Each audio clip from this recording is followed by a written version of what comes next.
First off, I want to let you all know that this wasn't the initial idea for the video. The original idea was to find an article about Alyssa Mercante that would breathe humanity, to make me ask, oh, what happened? But no, I went through and she's been a garbage person since 2011. At the very least, don't make me do it again. But I wanted to go through a few highlights here before I get to the one article that just explains her horribleness all the way around. So, something that you'd think that we could all agree on. Title is, It's Time We Ash Out the Pot Debate. Let's Legalize Marijuana. Then you think, oh, well, a lot of people agree with that. I'm one of them, even though I don't partake in it myself. But then you see the beginning of it. It says, with this column, I may burn professional bridges. I may go home for Thanksgiving break and get an NYPD level drug test from my parents. Like, how do you ruin weed with an article? Bill Maher would be ashamed of you. Oh, next one. Dealing with customer service, the way my parents taught me. And she writes at the very beginning, I'm not reading the whole article, but this is what she writes that just shows up there. As a blonde woman, as a young blonde woman, I am almost always the victim of poor in-person customer service, whether it's from itchy old women or condescending old men. I spent years getting an attitude. I wish we could blame this, but we all know that's not the case. Next one. Hockey puts football to absolute shame. I don't think we need to explain that one. It takes a dog to show the good in man. Nope. We don't need a dog. God damn it. Oh, technophobia is the age of technophilia because she just loves to find things to write about. How to not act downtown. Hey, sloppy drunk chick who cut me in line for the bathroom and stepped on my brand new boots. I'm watching you, girl. The only reason you walked away unscathed is because, and I'm not reading the rest of it, I already read all of it. Let's see. Parking at BU. My Lot M mornings are my personal hell. Oh my God, she's a victim of everything. And of course, please stop harassing me about my gender. I'm trying to snipe you in the face. I don't even know what that means. Oh, students deserve houses, not dumps. Oh, God damn it. Go to New York City, get into a hotel, become an illegal immigrant. Apparently the government will pay for a high-end one. Oh, and not only, and I never thought I'd be defending this group, but twihards need to die hard. I never thought that I would be defending the Twilight community. And if you just go, I'll leave a link into that, to her article. You go, yeah, I don't like Twilight, but but people can like what they like. I don't know why twihards need to die hard.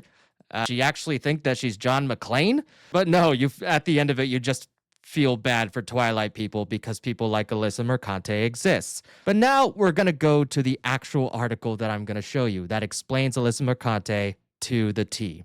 And it's titled, My Inner Face Monster Revealed. And this is back April 26, 2011. I've had a taste of what it's like to be famous, and I must say, I'm addicted. This past Saturday, I went to go see Lady Gaga at Nassau Coliseum. I don't know if I am pronouncing that correctly. Don't hate me. I decided, like the attention-seeking, costume-obsessed girl that I am, to go in full-on Gaga garb. I dressed like Mother Monster circa the release of her music video, Telephone. For all of you Gaga noobs, that means I wore caution tape leather shorts, a leather jacket, and Coca-Cola cans rolled into my hair. I also did my eyebrows like Frida Kahlo's slightly less hairy cousin and wore more face makeup than a sorority girl who got ready while doing shots of Pinnacle Whipped. The result? A literal mob of Gaga concert goers were snapping pictures of me and asking me to pose for shots with their children. Trips to the bathroom were impossible as I was stalked by younger monsters and stopped constantly again to have pictures taken.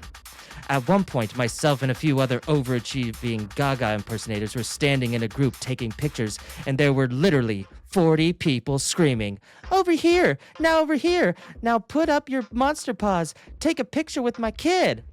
The flash bulbs in my eyes may have blinded me, But losing my vision never felt so good. Here I was, the same girl who did one pageant at 4 years old after begging my parents. The same girl whose voice accidentally projects over an entire room. The same drama queen that can't tell a story without histrionics.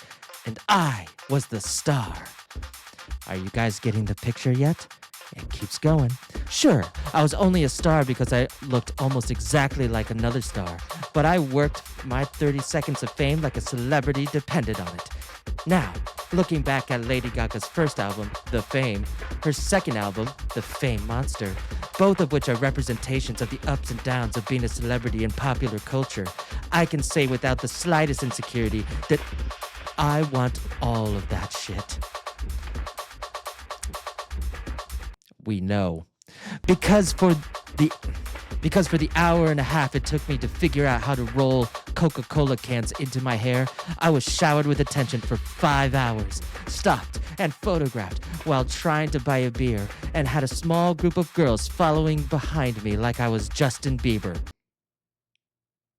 Justin Bieber is prettier. And just today, a high school friend of mine contacted me on Facebook to say that she was also at the Lady Gaga concert, and for some strange reason, I was in her aunt's photo album from the concert.